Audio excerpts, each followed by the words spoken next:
Welcome to Affinity Designer.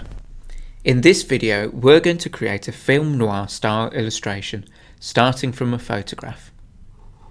To start, create a new document from the File menu, setting the type to Press Ready and the page preset to Ledger and the orientation to Portrait.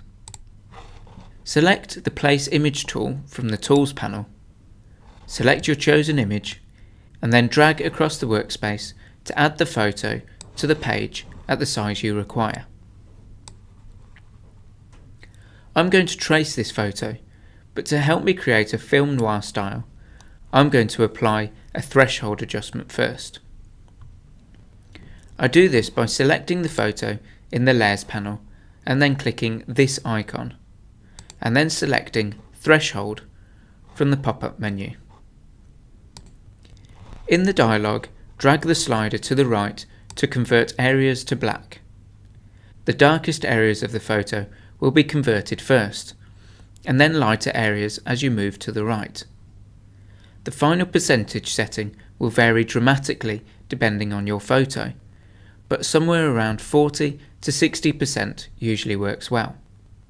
Close the dialog and you'll be left with an image comprised of two flat colours, black and white. We'll trace around this to create our final illustration.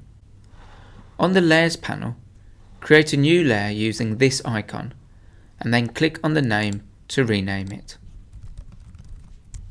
With this layer selected, set its opacity to 50%. This is just temporary. It will allow us to see the photo as we trace, regardless of what we draw. Now, from the Tools panel, grab the Pen tool and select the mode you feel most comfortable working with. Then trace around one of the black shapes on the page. As my image comprises of white and black areas within a main black area, I'll draw this main area first. Once you've finished your first shape, even if it's rough like mine, I recommend recoloring the fill using the Colour panel. First, set the stroke to none, and then set the fill to a bright colour. This colour is only temporary. We can update it later. Switch to the Swatches panel by clicking its label, and then from the Preferences menu, select Add Document Palette. With your shape still selected, click this icon here to add the colour to your palette as a global colour, meaning we can change all instances of it in a matter of seconds whenever we like. To ensure your shape adopts the global colour, select the global colour swatch to apply it to the fill of the shape. By setting your shape to a bold colour, you'll be able to see where your shape does not line up with the photo, and you can adjust your shape's curve accordingly. Remember, you don't have to follow the image precisely. Use your creative eye to deviate as much as you like.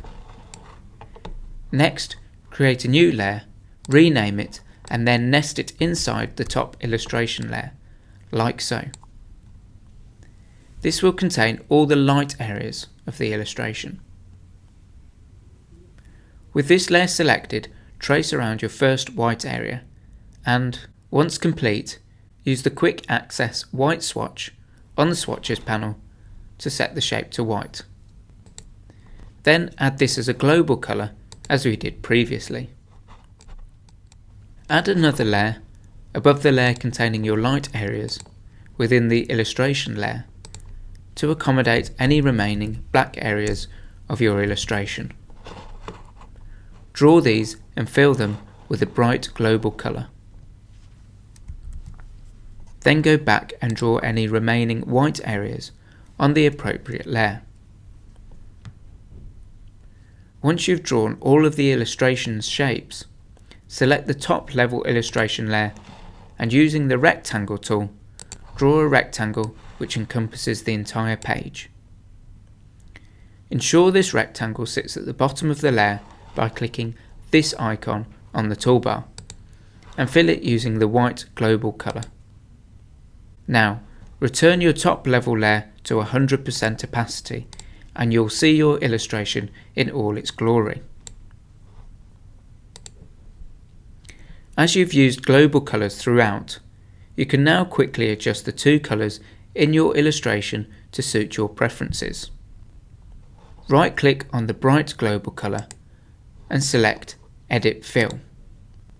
From this pop-up menu, select a method by which to choose colours. I'll select CMYK sliders and set the colour to a cool blue rich black. You can leave the light areas as white, or you can change the white global colour to anything you like. I set mine to a soft pale yellow. And there you have your film noir style illustration.